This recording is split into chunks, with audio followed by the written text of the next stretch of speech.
Carole Villers, architecte urbaniste pour Arcam.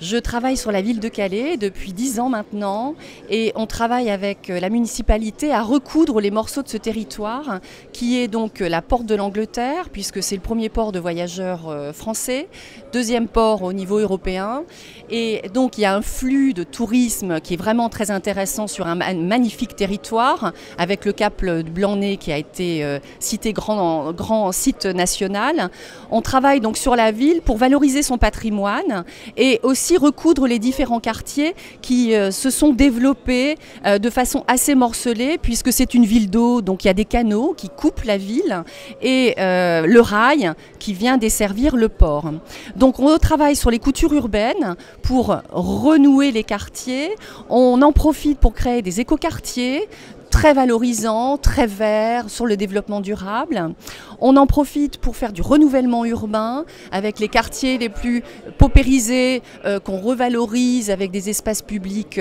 qualitatifs. Des équipements majeurs sont également mis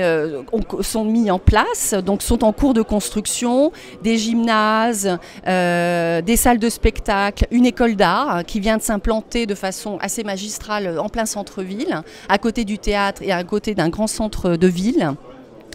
Les espaces publics, toute la place d'Armes, tout le centre historique de Calais, côté mer, donc, a été complètement rénové avec une salle de spectacle. Et côté mer aussi, tout le front de mer, il y a tout un projet de revalorisation du front de mer avec les espaces piétons sont revalorisés, la voiture est mise en arrière et voilà, pour redonner une belle plage à la ville. Port 2015, donc c'est le top départ de ce développement puisque les travaux sont engagés et donc 1,7 milliard sont engagés pour accueillir les nouveaux ferries donc qui seront beaucoup plus grands, les nouveaux paquebots et ça permet donc de capter, donc Calais mise toujours sur le développement du flux de voyageurs et donc capte aussi par le tourisme avec un golf qui se développe sur Sangatte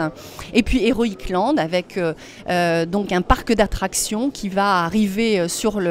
au nœud des autoroutes à une position centrale pour le développement économique de la ville. En contrepartie avec le tunnel bien sûr